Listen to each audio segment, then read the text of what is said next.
이재명 대통령의 지지율이 지금 2주 연속 리얼미터 조사상으로 보면 그렇고 한국갤럽상으로도 그렇습니다. 예. 지지율이 떨어지고 있는데 이제 그 이유 중 하나가 조국 사면을 드는 예. 분석가들이 8.15 많거든요. 특별사면이 영향을 미쳤다고 예. 봐야죠. 예. 예. 그 우리 박찬수 기자님 어떻습니까? 그 예.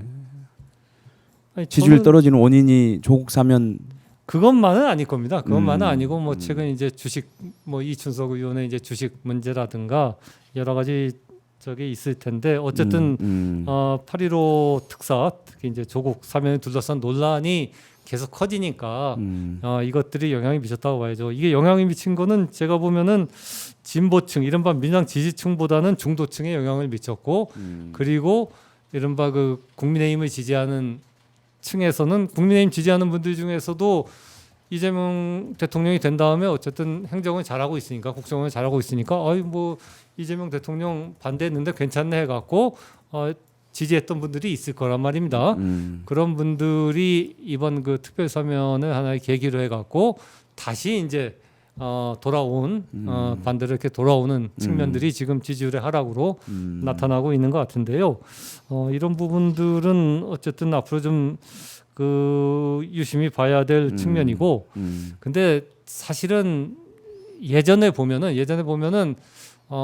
대통령이 사면을 하면 항상 대통령의 사면은 칭찬받는 경우는 별로 없었습니다. 사실 그래서 그렇습니다. 사면하면은 지지율은 그때는 떨어졌거든요. 그러니까 그거를 이제 감수하고 하는 거고 네. 국정 운영을 위해서 그리고 조금 더 이제 지켜봐야죠. 이 지지율이 계속 이렇게 내려갈지 아니면 이제 다시 반등할지 그런 부분들을 좀 지켜봐야 될 것 같습니다.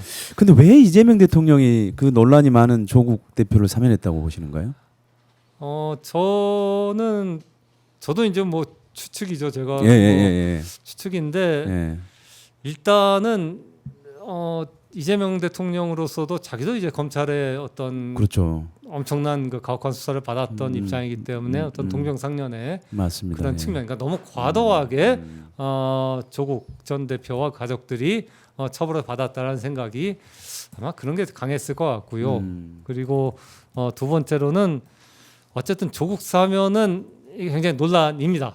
하든 안 하든. 예. 근데 하면은 사실은 보수층이나 중도층이 빠져나가는 것이고 만약 안 하게 될 경우에는 이게 이른바 민주당 지지층 내에서 그 논란이 커질 수가 있거든요. 특히 이제 호남에서 한 70% 이상이 조국 대표 사면에 이제 찬성한다 여론조사도 있지 맞아요. 않았습니까? 예. 그러니까 만약 사면을 하지 않았을 경우에 이것들이 어떤 지지층의 균열 같은 것을 가져올 수가 있기 때문에 그런 데 대한 좀 우려도 있었을 것 같고 그리고 뭐 또 하나는 어쨌든 조국 대표가 전체적으로 보면은 이제 차기 범여권의 주자 중 한 사람으로 이제 꼽히고 있는데 그런 사람에게 어떤 활동의 공간을 열어줘야겠다라는 생각도 뭐 그런 정치적인 판단도 좀 들어있지 않을까라는 생각을 저는 개인적으로 합니다. 예. 근데 이제 저 개인적으로는 예. 그러니까 연말 성탄절 특사도 있고 그러면 예. 이제 형기를 반 이상 정도 좀 채우는 셈이고 예.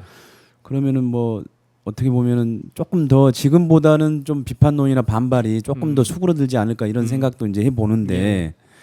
굳이 이제 지금 사실 8.15 때 그러니까 8개월 정도 이제 수용 생활을 예. 한 셈이거든요. 2년 예. 중에. 근데 좀 빨리 했다라고 하는 의견도 조금 있긴 있어요. 빨리 했다는 의견이 상당히 예, 많죠. 좀. 많은데 그 부분은 일단 그러니까 올 12월에 하면은 내년 6월이 지방선거지 그렇죠. 않습니까? 예. 그러니까 너무 바투기 때문에 그 지방선거에 당장 그 영향을 끼칠 수가 있는데 그 영향이 플러스가 될지 마이너스가 될지 알 수가 없다는 측면이 있고 그리고 사실 지금 이렇게 사면을 해줌으로 해서 이재명 대통령으로서는 조국 대표는 굉장히 좀 고마워하거든요. 좀 일찍 사면해줬으니까 그런 어떤 정치적인 그런 그 어떤 결과에 대한 그 예상 같은 것도 좀 있었을 것 같고 그리고 사면을 이제 하냐 마냐의 문제지 사실은 이게 4개월을 더 뒤에 하냐 마냐는 어떻게 보면 굉장히 미시적인 문제거든요. 이거 따지고 보면은 만약에 이 조국 대표가 진짜 죄가 있고 대중적으로 용서받을 수 없는 그런 부분이기 때문에 사면을 못하겠다 하면 사실은 뭐 그냥 가는 게 맞지. 이걸 논란이 있는데 그 굳이 4개월을 더 끌어갖고 성탄절에 하는 것들이 얼마나 이렇게 실익이 있겠나. 이왕 해줄 거면 지금 정권 초반에 힘이 있을 때 그리고 여권이 결집해 있을 때 하는 게 조금 나중에 충격파라든가 정치적인 파장을 줄일 수 있지 않을까라는 판단도 좀 하지 않았을까 하는 생각을 합니다. 예. 그 인터뷰에서는 그 이재명 대통령 또 이재명 정부에 대한 평가가 좀 있었어요. 예, 네, 이재명 그걸 대통령에 물어봤고. 대해서 예. 이재명 출범 2달을 예. 어떻게 봤는지 물론 네. 이제 감옥에서 본 거죠. 그렇죠. 감옥에서 예, 어떻게 감옥에서. 봤는지 하고 예. 이 대통령의 국정 운영을 어떻게 평가하냐고 물었는데 아무튼 굉장히 실무 능력이 좋고 예. 국정 장악력이 좋으시다. 그러니까 이거는 어쨌든 그 금방 생겨날 수 있는 게 아니고 그렇죠, 아마 그렇죠. 성남시장과 경기지사를 거치면서 쌓아온 노하우 같은 게 지금 발휘되는 거고 특히 이런 것들이 중요한 게 평시가 아니라 지금처럼 내란을 극복하고 경제를 도약해야 하는 이런 비상한 시국에는 어쨌든 대통령이 가장 전면에 나서갖고 모든 부분을 챙기고 지시를 해야 되는데 그런 부분에서 지금 시기에 딱 맞는 아주 그 훌륭한 좋은 리더십을 보여주고 있다라고 굉장히 그 좋은 평가를 하더라고요. 그리고 특별히 보니까 그 인터뷰에 그 산업재해 문제를 대통령이 직접 챙기고 예. 했다라고 하는 부분에 대해서 굉장히 의미 예, 평가를 많이 했어요. 높게 조국 했어요. 대표가 그 얘기를 하더라고요. 산업재해 예, 특히 예. 이제 그러니까 이렇게 산업재해가 보면은 일단 넘버원 프라이어리티가 되는 경우가 별로 없지 않습니까? 네. 대통령의 넘버원 프라이어리티는 어쨌든 미국과의 관계라든가 뭐 대중국과의 관계, 경제 그리고 뭐 부동산 또는 남북 관계 그런 것들이죠.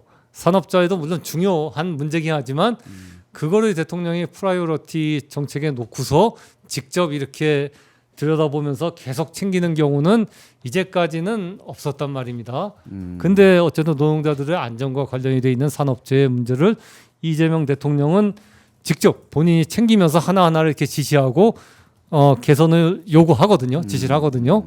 그런 것들을 조국 대표는 굉장히 놀랬고 정말 저런 것들이 어떤 대통령의 리더십의 하나의 하는 전형이 아닌가라고 이렇게 생각하는 그러니까, 것 같아요. 예. 예, 굉장히 그 부분 언급한 것도 제가 이제 굉장히 유심하게 잘 예. 의미 있게 살펴봤고요. 근데 이제 문제는 내란을 종식하는 상황에서야 대통령이 이제 진두지휘하는 게 바람직할 수는 있지만 대통령만 전면에 보이는 거는 이제 결국 나중에 가면 조금 더 평시의 리더십은 예, 아니죠. 예, 그러니까요. 예. 그러니까 그 부분은 사실 지금은 이제 정권 초니까 어떻게 보면 삼각형의 꼭지점에 맨 앞에 대통령이 서 있고 네. 대통령이 모든 거를 이제 밑에다 이렇게 지시하는 그런 것들이 갈 수가 있는데 임기는 5년이지 않습니까? 이제 조금 네. 지나면은 사실은 대통령이 챙겨야 되는 핵심적인 것들을 챙기고 나머지는 장관들이라든가 뭐 수석들한테 맡겨갖고 거기서 열심히 대통령처럼 전면에 나서갖고 뛰게 해야죠. 그러니까 미국에서도 보면 미국에서는 이제 우리나라는 대통령제의 역사가 길기 때문에 그 대통령 어떻게 하면 이제 성공한 대통령이 될 수 있는가를 시스템적으로 이렇게 연구하는 싱크탱크들이 굉장히 많거든요.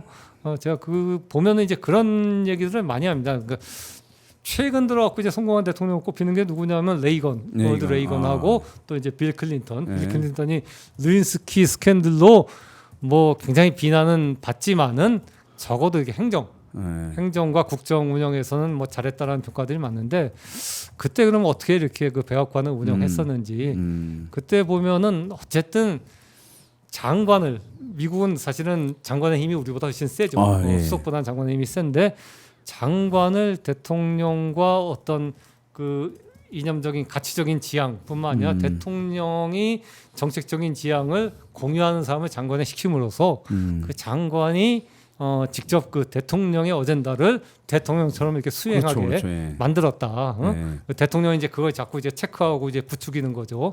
그렇게 함으로써 국정 운영이 이렇게 성공을 했다라는 평가들이 좀 있거든요. 예. 그런 걸 보면은 지금은 어쨌든 정권 초기고 아직 뭐 장관들도 지금 막 가갖고 자리를 못 잡았지만은 조금 지나면은 그렇게 각 장관들이 이제 대통령처럼 지금 이재명 대통령이 하는 것처럼 장관들이 이제 자기 분야에서 그렇게 해나가면서 일을 해야 되는 거죠. 그리고 그렇게 일을 하는 가치와 방향이 이재명 대통령하고 대통령하고 딱 그 맞아야 되는 거죠. 그러니까 딱 그 대통령하고 맞는 사람을 사실은 장관에 시키고 실행력이 그렇죠. 있는 사람을 시키는 게 예. 중요한 겁니다. 예.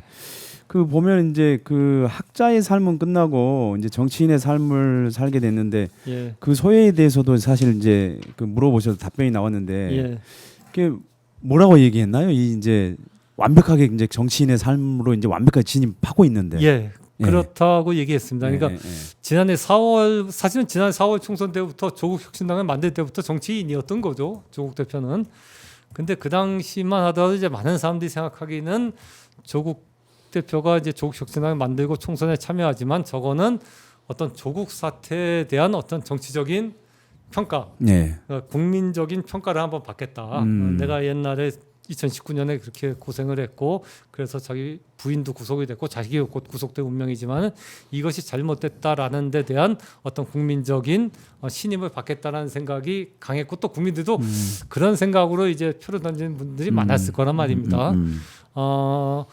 그렇다면은 지금 이제 다시 이제 사면을 받고서 조국 혁신당으로 이제 돌아온 조국 대표의 생각은 이제는 나는 그 평생을 정치인으로 살 사람으로서 정치인으로 돌아왔고 앞으로 정치인으로 살 것이기 때문에 학자라든가 내 예전의 삶은 이제 완전히 단절이 되는 것이다 라는 생각을 굉장히 본인은 개인적으로 하는 것 같아요. 내 인생은 이제 완전히 달라졌다. 어? 그렇죠. 예, 학자의 삶이 아니라 이제 정치인의 삶을 살겠다. 그리고 학자는 뭐 마르크스도 얘기했지만 학자는 분석하지만 그 저기 혁명가는 사회를 변화시킨다고 그렇죠. 그러지 않습니까? 예, 예. 그런 말처럼 학자는 분석하고 평가하지만 정치인은 뭐 본인 표현으로는 뭐라 그러나요? 변화하고 창조하고 변혁을 이끌어야 한다.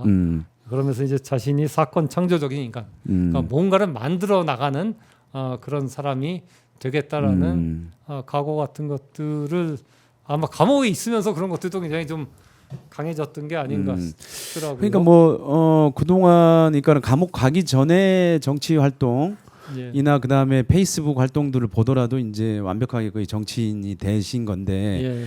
제가 보니까는 박찬수 기자님의 인터뷰를 보니까 그게 훨씬 확실하게 이분은 이제 예. 완벽하게 정치인의 그렇죠. 삶을 살기로 예. 작정을 했고 그리고 본인 스스로도 그렇게 근육을 만들었다는 생각이 이렇게 확 들 정도였어요. 예. 그렇습니다. 예. 예. 저도 그렇게 느꼈습니다. 예. 감옥에 있으면서 이제 확실하게 앞으로의 남은 삶은 정치인으로서 살겠다. 그러니까 국민의 얘기를 듣고 국민이 요구하는 거를 위해서 그걸 위해서 사회를 변화시키기 위해서 행동을 하겠다라는 그런 그 각오를 훨씬 더 이렇게 좀 다지고 나왔다. 그러니까요. 이제 정치인 이제 뒤로 돌아갈 수 없는 거죠. 예, 이제 뭐 학자라거나 뭐 진보 예. 지식인이 예. 아닌 이제 예. 정치인 조국으로서 평가하고 이제 비판하고 거기에 대한 국민들의 어떤 얘기들을 본인이 뭐 받아 안을 수밖에 없는 거죠. 맞아요. 화살도 받을 수밖에 없는 거고요. 아니 그래서 본인이 그렇게 표현을 했어요. 별자리가 바뀌었다. 예, 예.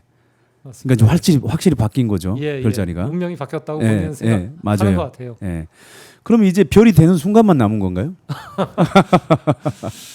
뭐 그건 제가 질문을 안 해봐갖고 모르겠는데 뭐 근데 아마 국회의원들 300명 국회의원들한테 마지막 꿈이 뭐냐고 물어보면 아마 절반 이상은 다 그렇죠. 대통령이라고 얘기하지 예. 않을까요? 정치인들의 어쨌든 최종적인 꿈은 그러니까 모르겠습니다. 그건 제가 조국 대표한테 네. 직접 물어보지 않아서. 그 마지막으로 어쨌든 조국 대표를 그 전에 인연이 있어서 또 이렇게 알고 지내왔고 그리고 이번에 또 가장 먼저 석방 이후에 인터뷰를 하셨는데 좀 조국 대표에 대해서 받은 느낌이랄까요? 우리 기자님께서 받았던 느낌이랄까요? 그런 게 있다면 좀 어떤 게 있을까요? 그러니까 제가 저희 이제 인터넷판 제목이 내년 6월 선거에 출마하겠다. 그리고 사면 반대 국민에게 정치적 효능 입증하겠다. 네, 그걸 맞습니다. 뽑혔는데 예. 그거는 이제 편집국에서 뽑은 거고요. 저도 뭐 이거 좋다 그래갖고 이제 동의했던 거고. 사실은 제가 이제 처음에 뽑은 거는? 기사를 쓰면서 예. 뽑았던 제목은 딱 아. 그거였습니다. 저는 정치인으로 돌아왔고 내년 6월 선거에서 심판받겠다. 예. 그러니까 저는 그 정치인으로 돌아왔다는 게 아. 굉장히 그 워딩을 이렇게 나는 예. 정치인으로 돌아왔다. 그러니까 그냥 내가 그 사면 복권이 됐고 이제 그 윤석열 검찰의 어떤 그 핍박과 거기서 벗어났다는 게 아니고 정치인으로 돌아왔다고 이렇게 강조했다라는 거는 이건 앞으로 그 자기가 어떻게 이렇게 활동하겠다라는 하나의 그 어떤 단면을 방향을 보여준 것 같아갖고 맞습니다. 딱 그 말이 저는 딱 가장 인상 깊더라고요. 저도 사실은 예. 그러니까는 그 인터뷰에서 물론 본인의 그 정치적 진로를 명확하게 제시한 것도 사실은 예. 본인이 정치인으로 돌아왔기 때문에 가능한 예, 일이거든요. 그렇죠. 예. 예. 그래서 이제 그런 것들이 근육들이 정치적으로 굉장히 단단해졌고 저도 예. 그런 인상을 사실 많이 예. 받았습니다. 예.